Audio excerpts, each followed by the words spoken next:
Welcome to day number 1 of our stability ball course. One of the things that we're going to be spending a lot of time doing is sitting on the ball. So one of the ways that we're going to start this course is actually with trying to make sure that we're really comfortable moving around a little bit on the ball so we can regain our balance.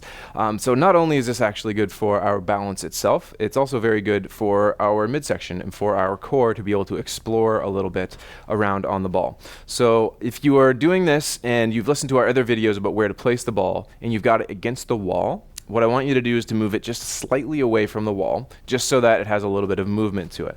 And if you're doing this seated in an open space like I am, then you can just have it as it is. But the first thing that we're going to start with is actually essentially a hula hoop. So we're going to be moving our hips in circles around like this. And a lot of that will actually help to mobilize our hips, but more than anything, it's going to help to get our spine and our midsection ready for the rest of what we're doing.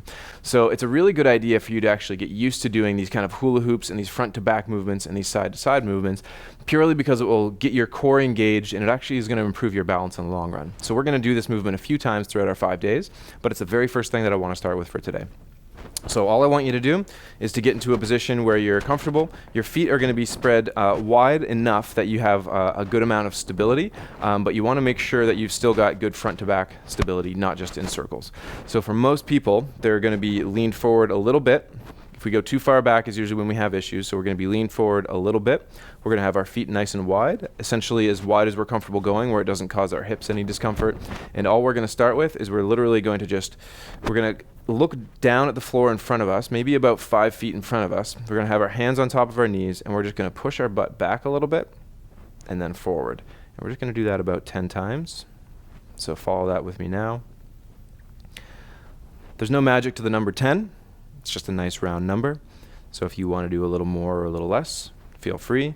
The important part here is that you actually have control, because that's what we're trying to do, is create control to make sure that you're not going to lose your balance. So it's important that as you roll back, as you straighten your legs, you're leaning forward a little bit, just to make sure the balance works for you. And it's not going to be very far. I'm only rolling maybe 6 to 8 inches.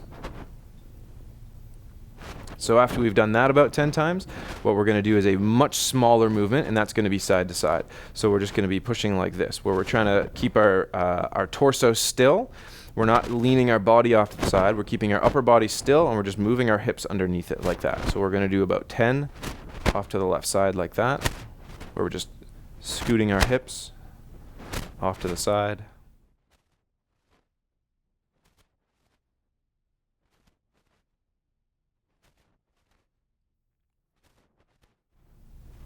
Good. And then once you've done 10, take a breath, take a short little break. We're going to do the exact same thing to the other side. If you find that as you move your hips off to the side, it bothers your hips a little bit, what you can usually do is bring your feet a little more narrow, aim your knees out a little more, and aim your toes out a little bit more. That'll usually help to create a little bit of space in our hips if you find you're getting a little pinch in your hips from doing this. So we're going to do the same thing again. Lean forward just a tiny little bit, so I don't want you all the way over. I just want you to make sure your head is just in front of your body. And we're going to do the same thing to the other side. We're going to keep our torso still, and we're going to shoot our hips off to the side about 10 times.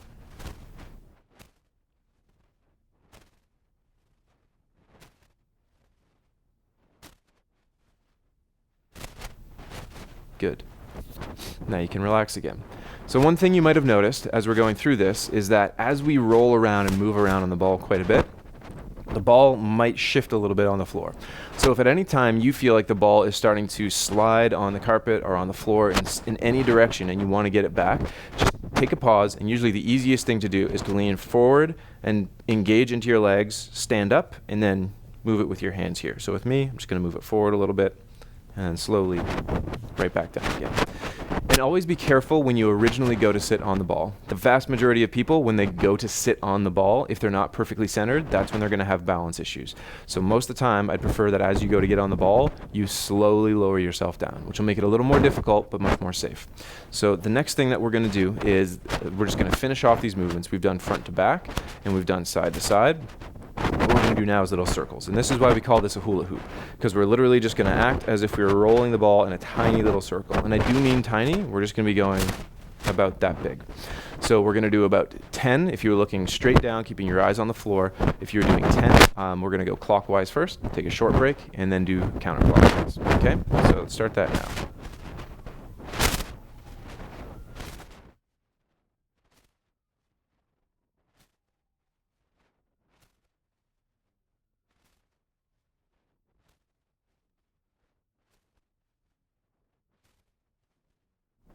Good. So we've got about 10 in, going one way.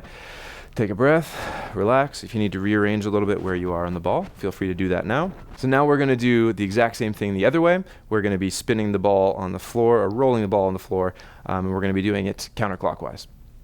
So again, lean forward a tiny little bit, put hands on knees or thighs, and you're going to be picking a spot on the floor with your eyes, just so that it's a little easier for you to kind of fixate, and it will help your balance a little bit. So we're going to do 10 counterclockwise circles starting now.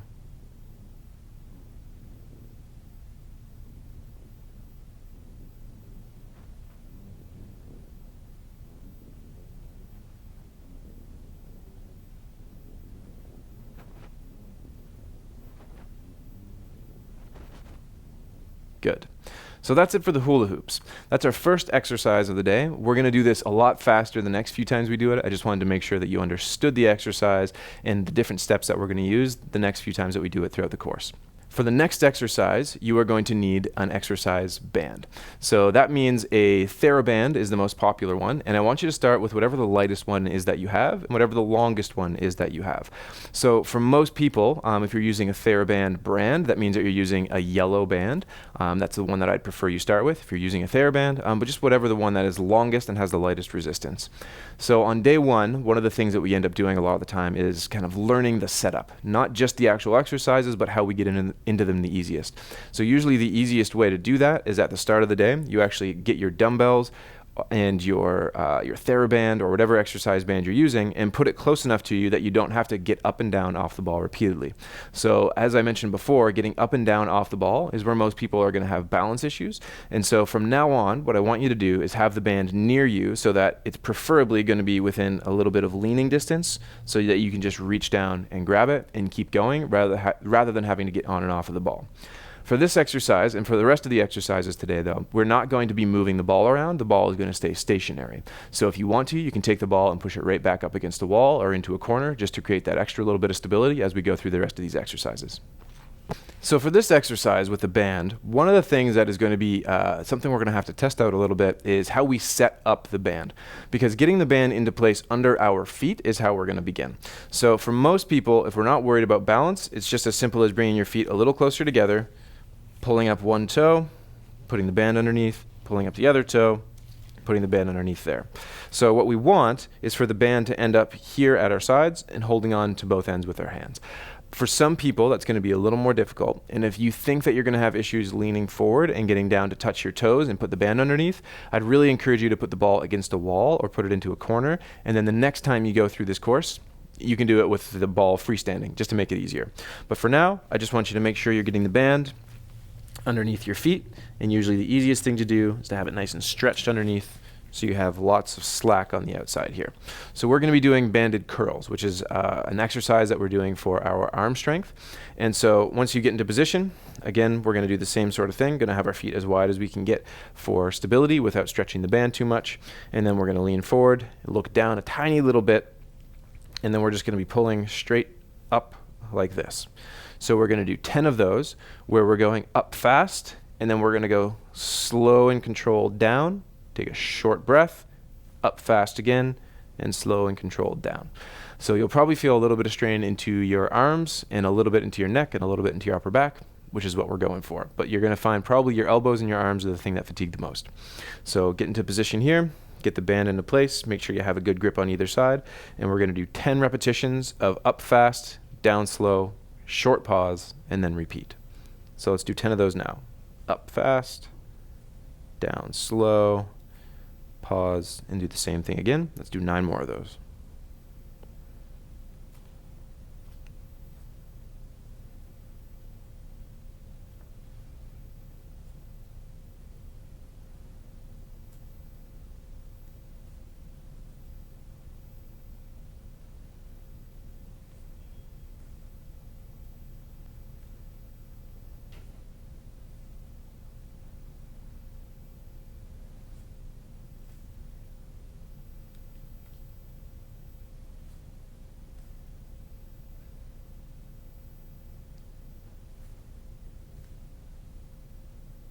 Good. We've got about 10 in there now.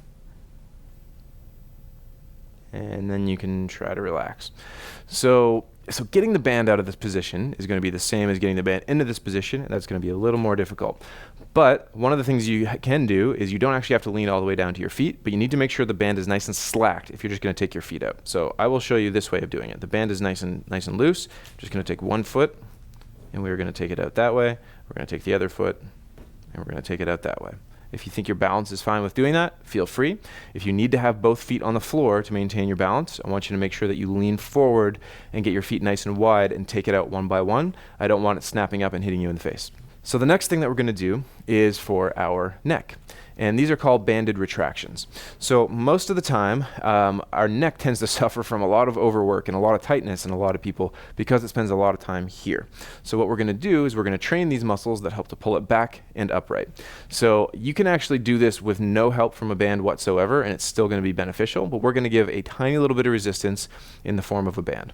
So if you're using one of these flat bands, what I want you to be able to do is make it as flat as you can and as big as you can. And what we're going to do is we're going to take kind of the back crown of our head and we're going to put it right in the middle of this band. And then the band is going to pull straight forward. So it's going to go from one hand, wrap around the back into the other hand. And the easiest way to set that up is to kind of hold with palms straight up like this.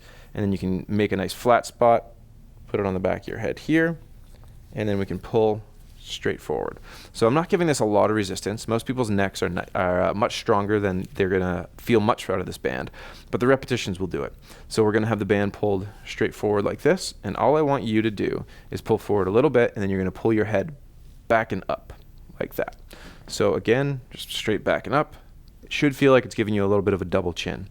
So we're going to do 10 of those where you let your head come forward, poke your chin out, and then do the exact opposite, pull back and up, and give yourself a double chin. And we're going to do 10 of those starting now. Just make sure that you're going under control. The speed doesn't matter that much. We just want to make sure that you have the muscles doing the work, not momentum.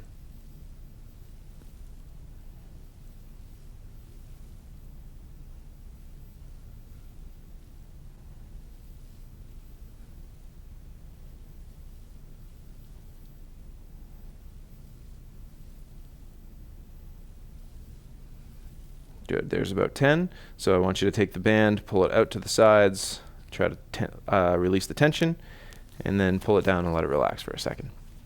So that's the kind of exercise. If you suffer from headaches or you suffer from neck tension, it's good to do a lot of that exercise, meaning you could do it every day. We're not going to do it every day through this course because this one is meant to be spending most of our time on things relative to the stability ball.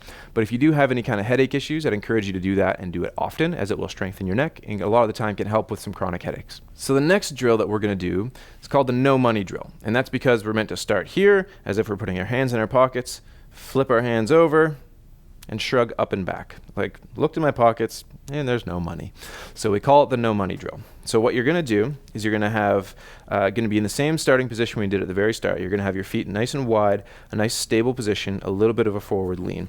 And then you're going to have the band out towards the end of your knees here.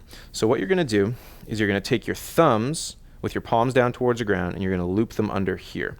And then if you need to, it'll make it a little bit easier if you spread them a little further apart so that we're way out here. Now, this is the part that everyone usually has a little bit of an issue with. So what you're going to do is you're going to aim your fingers down towards the floor, in towards the middle and back towards your chest, and then up again. So what we have is this. So let me go back to the start. If your palms are towards the floor and the band is looped over your thumbs, you're going to essentially aim your middle fingers in towards your belly button, and then you're going to go palm up towards the floor, or towards the ceiling, sorry. And then what we've got is this position here, where all we've got to do is hold on and pull apart like this. So we're going to do 10 repetitions of that, where we're just going from nice and slacked here to pulling apart. And we're going to do 10 of those starting now.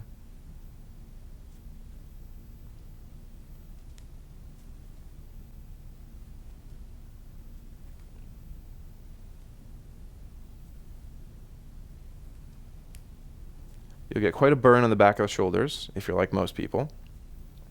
That's normal, and that'll go away pretty quickly. Don't feel the need to force the range of motion. If it's not a big range of motion that you've got, that's fine. Just 10 repetitions alone for most people's shoulders are going to be quite a bit to fatigue them, regardless of the range of motion.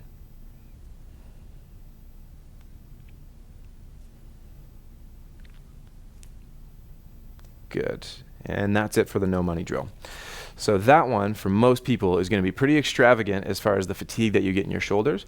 So I'd encourage you to take a breath, kind of shake your arms out, let them wobble a little bit at your sides, as long as it doesn't throw off your balance, before we get into our last exercise for the day. Our last exercise for the day today is going to be an overhead press with the dumbbells. So I've got 8-pound dumbbells here. I want you to make sure you have something that's light enough for you. And if you feel that a dumbbell is going to be too heavy, you could even do this with an open hand, because it's really going to work in our balance purely because we're on the stability ball and your shoulders are already probably fatigued from the no money drill. So what we're going to do, if you have the dumbbells, is you're going to get in the exact same position that you were before, get them up off the floor and onto the front of your thighs. So I prefer that you're nice and stable for this one and nice and wide. And for most people, this is going to be the most challenging balance thing that we've done today. So if you feel like you need to, push the ball up against a wall or into a corner. So what we're going to do is we are going to leave one of these on top of our thighs. We're going to take one and we're going to push it up so that the inside is over top of our shoulder and our palm is facing forward, and we're just going to be pressing straight up towards the ceiling. So if you can't get it all the way straight up over your head, that's fine. If it has to go a little bit out to the side, that's entirely okay. So what we're going to do is we are going to aim for 5 to 10 of these.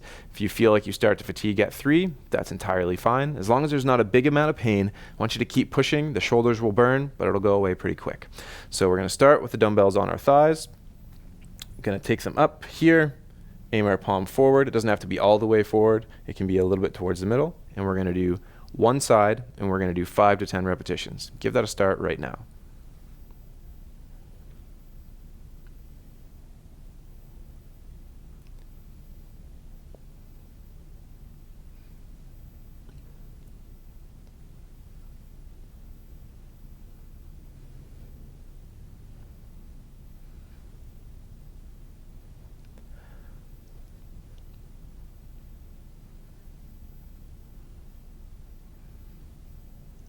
Good. So we've done 10 there. Let's put this guy back on our thigh. As you may have figured out, it's going to make the shoulders burn quite a bit. It's one of the things that really is going to be helpful as we age, is actually doing a lot of shoulder work, because the shoulders tend to be the weak point for most people in upper body strength. So you'll find that using a lot of shoulder strength in these kind of exercises will really have a big carryover to the rest of your life. So we're going to do the same thing on the other side now. We're going to get the dumbbells kind of on top of our thighs. Going to take the other one, bring it up to the front of our shoulder, turn our palm forward if we want to. We're going to do the same thing. We're going to do 5 to 10 repetitions straight up overhead on this side. Give that a start now.